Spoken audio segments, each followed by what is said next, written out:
It's true, it is your feel-good breakfast show, and because it's Women's Month, of course, we've got to shine a bright spotlight on people in the tech industry making moves at a lightning speed, and women in particular are driving some of the most exciting innovations shaping our digital future, from AI tools and creative automation to training the next generation of female coders. Now, South African women really are proving that innovation thrives when diversity leads.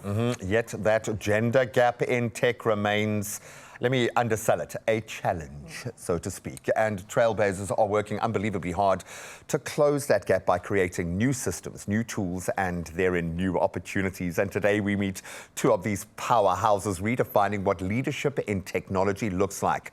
Melisande Jeffries, founder of the Creative Misfits, is humanizing automation in marketing. Yes, and we love the sound of that, while Toko Mia, CEO of Girl Hype, is empowering women with the skills and community to thrive in the tech space. We have got your tribe waiting for you. Ladies, thank you so much for being here. Thank you so much for having us. This is where, and I know I'm going on about my studio audience, but I mean, it would be nice to have 1,000 people just applauding what you're doing, because you're doing something amazing. But you got your girls. And we've got the audience at home. You got me. Exactly.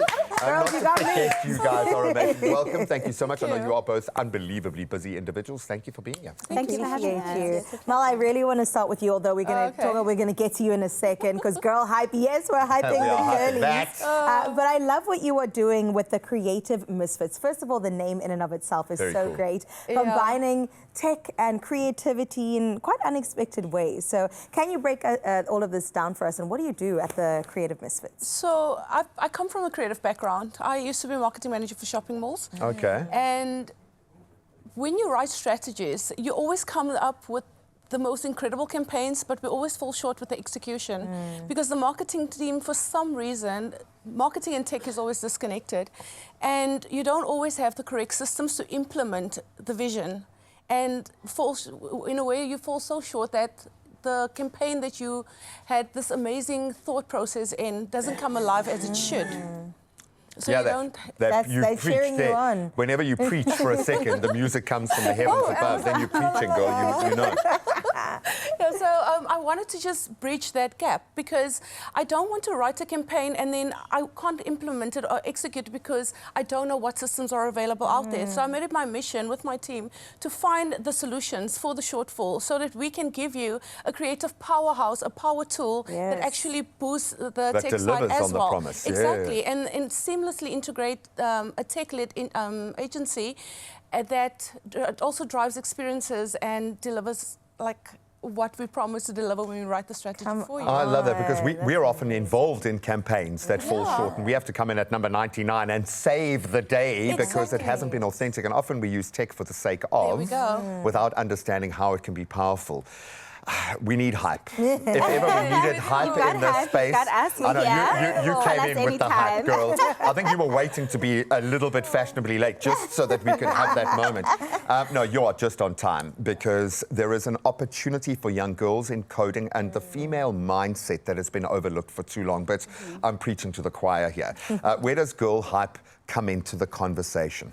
So at Girl Hype, what we're doing is we're teaching on-demand skills. So the emerging technologies, the languages. So it's beyond just coding. And it's also beyond age, context, location, language. So we teach in multiple languages. We teach in rural, township, peri-urban, informal areas in the cities and the suburbs.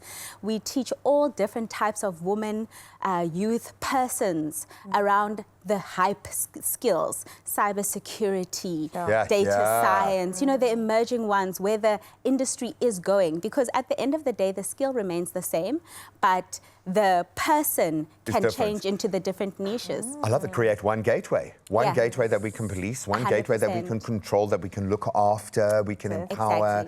I love that. And I'm thinking now, because you've got such a broad net, there is no woman in South Africa that can say, oh, it's not for me. I'm not technically gifted, because they will find someone who looks like them within your network. Exactly. So we do a lot of role modeling. We've got mentorship. We have curriculum advisors. So if you go on our website, girlhype.co.za, you're going to find courses that you can do, free courses, paid courses, degree courses, whatever you'd like. You can call us, you can WhatsApp us. We're there. There are curriculum advisors who are going to advise you on the route you can take. If you want to take IoT, whatever. Come on, there's no excuse. I'm just gonna and practice anyone can do it because why? You have support, you have a community, you have a network. So why not, girl? Oh, I love this. You know, representation truly matters because as you're talking, I'm like, maybe I can do this too. Do you know what I'm saying? Yeah. That's incredible, Togo. Mel, I'm going to come back to you and bring together two worlds. Where we are as humans and AI. I feel like we're at the cusp of something very special, but some people could be intimidated by it. Exactly, at the same time. How do you bring these two together in the tech work that you do, but the creative work you do as well? So, my agency is not to highlight tech. It's to use the tech to support the creativity because we're a creative agency. So our module is to amplify, to use tech to amplify what we deliver to our client. Creativity will always be at the forefront. I don't believe that AI is going to replace anyone in their job, but I do believe that a person who is trained and using AI and upskilling themselves within this industry is going to replace you eventually in your job if you don't keep up. Yeah, and it's, I'm seeing it's releasing the genius. It is. Which is great. And it means that we can bring more people up with us, which is also beautiful. But it's revealing opportunities that never existed before. So I'm going to ask the two of you to think about this because we're going to join the panel again for another session in just a moment. But what are those opportunities right now? Because I would imagine they are breaking as fast as we are thinking about them. Yeah. So think about that. Maybe you're in the tech space or maybe you're technically gifted but have never thought that that's the space for you. Well, hopefully we'll turn that around. We are talking about incredible women in the tech space and the opportunities that are there. It's my feel-good breakfast show. Welcome back to part two of a very vital conversation where we're highlighting incredible women in tech. Now, next we're looking at the real impact of women-led tech innovation, from career opportunities to changing the way that businesses think about automation, but also, most importantly, inclusion. Now, our guests will share how their work is shaping a future where women aren't just participants in tech, but leaders of this transformation. So, Togo, as well as Mel, welcome back. Thanks for being here. Togo, I put it to you before the break to think about those opportunities that you get most excited about when you see the doors opening in tech. If I'm a young female professional wanting to get into that skills training space, what opportunities should I be focusing on, do you think? Okay, so certainly I would say, firstly, join a community, join a network, find your girl hype, get your people, and from there, get a mentor. Right? Approach someone, a woman, or someone that you are aspiring to be like. And ask them to mentor you, ask them to guide you in the process, ask questions so that you can get the kind of knowledge that you need. Keep up with the trends and where they're going. Cybersecurity, don't look for a job for today. Look for a job for 5 to 10 years' time. Cybersecurity, data science, those emerging areas. As you say that, I'm thinking in the male progression within their business trajectory, a mentor will always be there. Yeah. And not only it's the knowledge and them making the mistakes before you so you don't have to repeat them, but it's also the strategic plug-in when you get there. Exactly. Because you've got someone who's invested in, who's invested in your outcome. I like that a lot. And even me, I'm taking notes right now. That is so brilliant. Prep for the job that you want to have going forward. All right, Mel, when it comes to maybe even case studies that you've seen in action with the projects that you do, the campaigns you've run, going, this is it. This is like the sweet spot of what I'm trying to do. Are there any that you can think of? There's a few, actually. Everyone, But the most recent one was a campaign that we wrote for a retail brand, and it was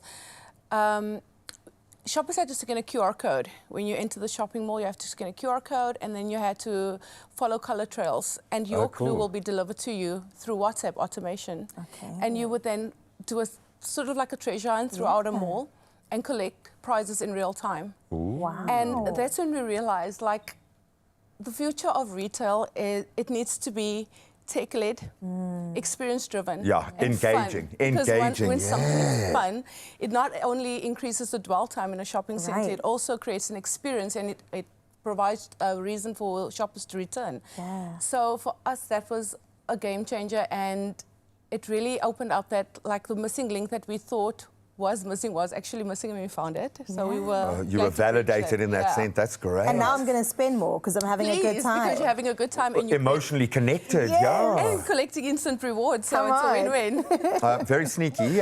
Creative Misfits is where you can find her online if you want to plug into this kind of sneakiness. I love that because we were always like if you think too futuristic, you're always misunderstood. And that's how I felt in my industry. And I felt like it's not because of people's lack of interest in me or what I do or where my brain is going. It's just they don't understand where I'm going. And I needed to create a space where I could thrive in. Luckily you've got girls around you creating that space as well, ensuring that there are new converts every day. I would imagine this plays out on a big level like this with big brands, big properties, but it also plays out on a deeply personal level for the young women that are coming through your system. Yes. Do you have any personal kind of moments that have stood out for you where that transformation has really come to bear? Yeah, absolutely. You know, we've got, firstly, thousands of stories are running through my head right now. Which is beautiful in itself. Exactly. So one thing I can definitely say, I'll give you a quick stat from my work, which is that 90% of the time, if you take any young woman, no aptitude, no confidence, give her a code club in a high school for like 3 years, you're going to see that 90% of the girls who go through those programs study tech subjects where they would never have before. And their classmates, and their classmates don't. So you've got a clear case pool within that school that all the classmates didn't, but these 30 girls did because of being just made confident enough to think that they can do it. Just having that door open. Having that door open. Sure. Wow. But that is beautiful. You're definitely opening the way for so many. And yes, more women in STEM. Please, can we continue down this trajectory? We need it.